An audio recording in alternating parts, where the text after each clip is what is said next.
النهاردة في العصر الحديث وعصر الطيارات والصواريخ بعيدة المدى، موازين الحرب اختلفت كتير عن زمان. فبالرغم من أهمية العنصر البشري حاليا، بس الأهمية دي متقارنش ب1% من أهمية الفرد خلال المعركة زمان، واللي كان بيمثل العنصر الأساسي والمحوري في الحرب. يلا بينا في رحلة عن الأزمات والمعارك اللي تحولت لمعجزات عسكرية بسبب العزيمة والإيمان، اللي بتمثل خير مثال لقوله تعالى: كم من فئة قليلة غلبت فئة كثيرة بإذن الله. النهاردة هنتكلم عن معركة أطلق عليها يرموك الثانية، يوم من أيام الله، وفيها واجه الجيش السلجوقي المسلم جيوش البيزنطيين الجرارة، واللي كان عددها أضعاف المسلمين. المعركة اللي غيرت مجرى التاريخ بسبب نتائجها، حتى إنها السبب في حدوث الحروب الصليبية بعد كده، وهي معركة مالاذ كورد.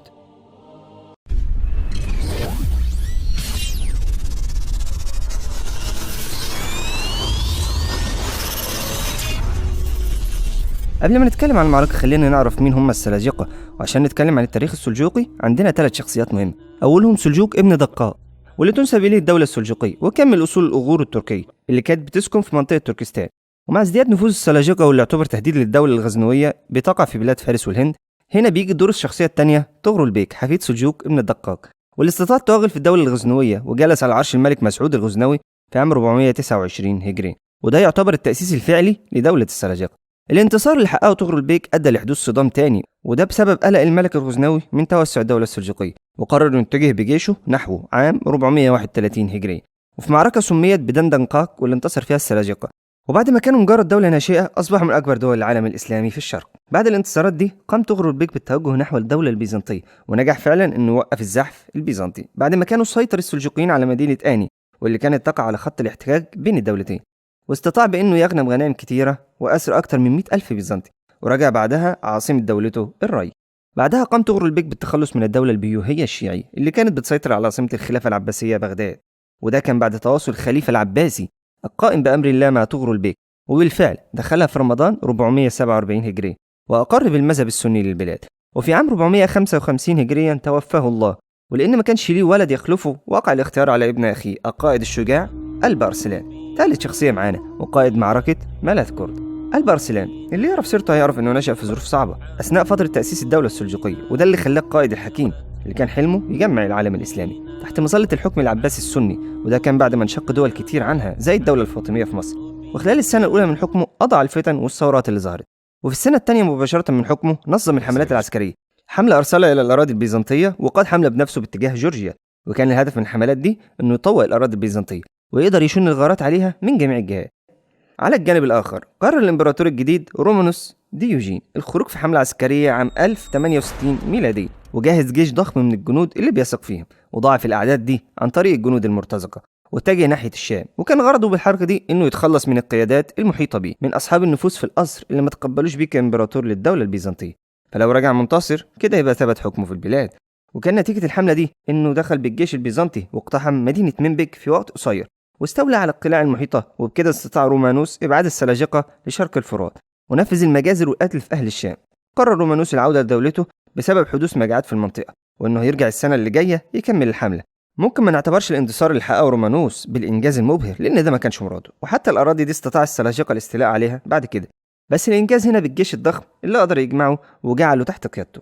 نرجع للسلطان ألب أرسلان اللي ما كانش عنده أخبار بالحملة البيزنطية، وكان منشغل بالحملة اللي بيقودها في جورجيا، ونجح بالفعل السيطرة على المنطقة، وده من جهة. ومن الجهة التانية الحملة اللي كان أرسلها إلى الأناضول على خط الاحتكاك مع البيزنطيين، بمعنى أن الجيوش المسلمة بتحارب في كذا جهة، وده على عكس البيزنطيين تحت قيادة رومانوس. بعد فترة ما نساش القائد المسلم حلمه بأنه يجمع العالم الإسلامي تحت راية واحدة، وخصوصا بعد ما أرسل له الأعيان في مصر دعوة، وبالفعل قرر ألب أرسلان الاستجابة وتأجيل قضية الأناضول مؤقتا، وخرج على رأس حملة متجهة من خراسان الراي لمصر، وفي طريقه سيطر على بعض الحصون في الأناضول بسرعة شديدة، وبعدها أكمل المسير. وفي خلال مسيرة السلطان أرسل لرومانوس الرابع رسول يطلب منه تسليم جميع الأراضي في الأناضول وإرسال الهدايا ليه، ورومانوس كان حدد شروط السلم بس ما كانش مهتم بالإجابة، فهو كان هدفه مش أراضي الأناضول اللي تحت سيطرة السلاجقة بس، ده كان عايز يدخل مدينة الراي عاصمة السلاجقة ومسح الدولة من على وجه التاريخ. والدليل إنه بالفعل كان بيجهز جيشه وجمع كل الأجناس والأعراق تحت حكم الدولة البيزنطية من قبائل شرق أوروبا وروسيا والأغور الغير مسلمين وبالطبع البيزنطيين. ودعم جيشه بالمرتزقة.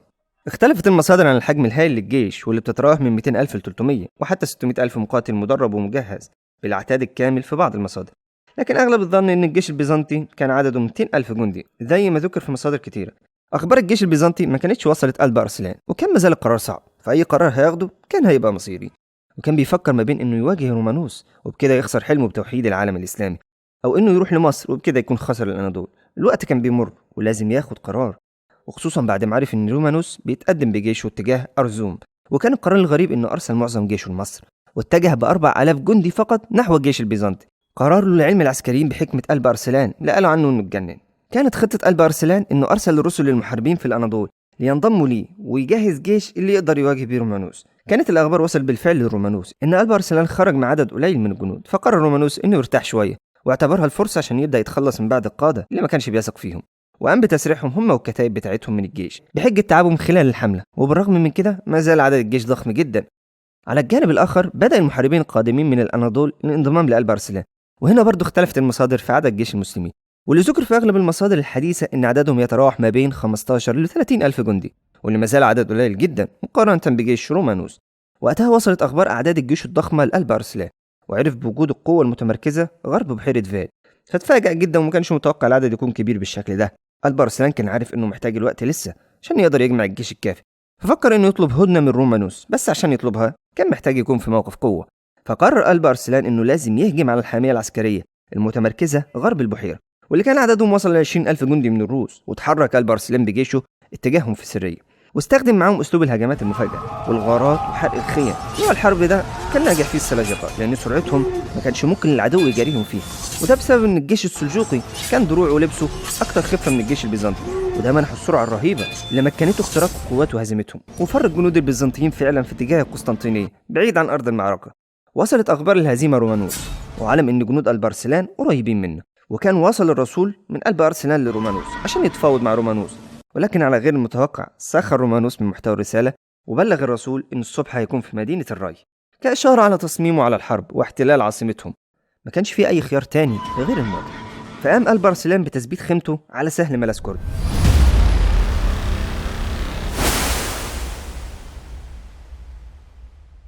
وفي صباح اليوم ترك الجيش البيزنطي مكان التخييم وخرج للمواجهة.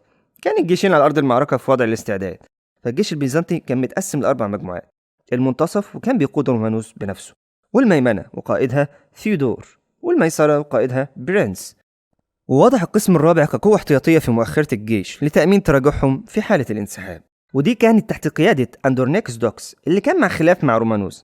أما الجيش المسلم كان مقسم على 3 مجموعات، وكانت الميمنة والميسرة متقدمين عن المنتصف، بحيث كان التشكيل النهائي للجيش على شكل هلال مع وجود الجيشين في أرض المعركة والمنظر المرعب لأعداد القوات البيزنطية.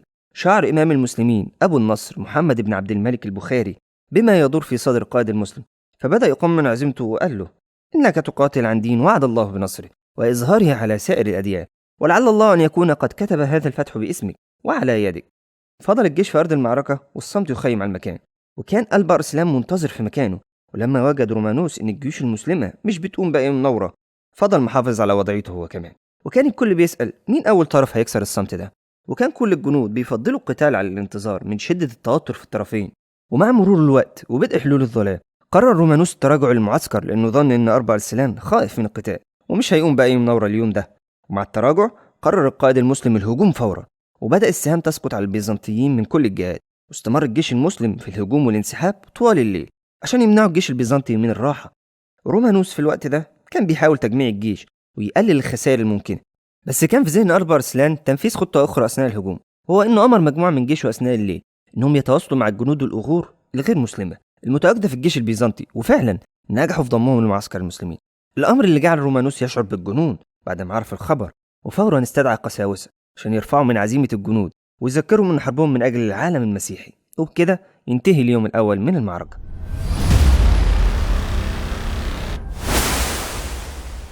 وفي اليوم التالي يوم الجمعة نصحوا الإمام أبو نصر البخاري بأن الهجوم يكون في وقت صلاة الجمعة والخطباء على المنابر بيدعوا بالنصر. وفعلا سمع نصيحة الإمام، وقرر قلب أرسلان رفع من معنويات جنوده، وقام بتغيير ملابس السلطنة ولبس ملابس بيضاء إشارة للكفن، وخرج للجنود وقام بالسجود ودعا وقال: اللهم من أنا لتنصرني، اللهم انصر المساجد، اللهم انصر العباد، اللهم انصر حفاظ القرآن، اللهم انصر قوام الليل، اللهم إني دونهم. وبكى وبكى الجنود حوله. ثم خطب فيهم القائد المسلم: اليوم ليس لكم أمير، أنا اليوم معكم، كل رجل أمره إلى نفسه، من أراد أن يرجع إلى أهله فليرجع، أنا اليوم جندي معكم، وهذا كفني، وأنا قد استعددت للموت، وأنا أحتسب عند الله نفسي، فإن قتلت فإلى حواصل الطيور الخضر من حواصل النسور الغبر رمسي، وإن نصرت فما أسعدني، وأنا أمسي ويومي خير من أمسي. ودي كانت إشارة منه لبشارة النبي صلى الله عليه وسلم لجعفر بن أبي طالب في غزوة مؤتة إن روح الشهيد من كرامته على الله لا يلتزم المراتب والدرجات اللي في الجنة، ويسرح في الجنة أينما يريد في حواصل الطيور الخضر. بعدها قام ألبرسلان بربط ديل الحصان في إيده كعلامة أن خيار الفرار مستحيل. وكعادة ألبرسلان كان بيحب يستعمل القوس والسهم، لكن في المعركة دي اختار سلاح عادي عشان يوصل رسالة لجنوده إنه هيقاتل معاهم في أول الصفوف. وبالفعل تواجه الجيشين وجها لوجه للمرة الثانية وقرعت طبول الحرب، وبدأ الجنود البيزنطيين بالتقدم نحو المسلمين. قام ألبرسلان هو كمان بالتقدم مع فرسانه في اتجاههم، وعند لحظة معينة وقبل الالتحام أمر ألبرسلان فرسانه بالتراجع. بدا رومانوس واثق من نهاية المسلمين بعد ما شاف انسحابهم وتحولت الحرب المطاردة وفرار جيش المسلمين للمسافة استمرت 4 كيلو. وفعلا حصل اللي ما كانش متوقع، الجيش السلجوقي هاجمهم بكمين من الجنبين، والفرسان في المنتصف اللي كانت بتفر توقفت عن الانسحاب ورجعت تهجم، وظهر تكتيك الهلال واضح على أرض المعركة. فكان الجيش البيزنطي وجنوده المرهقين من الجري والمطاردة اللي استمرت ل4 كيلو بالعتاد والدروع التقيلة ظهر عليهم التعب فعلا، ودلوقتي محاصرين من ال3 جهات ومبقاش للعدد أي أهمية. في نفس الوقت انضمت آخر كتيبة كانت موجودة مع جيوش البيزنطيين إلى أربع أرسلان، وأصبح النصر مسألة وقت مش أكتر.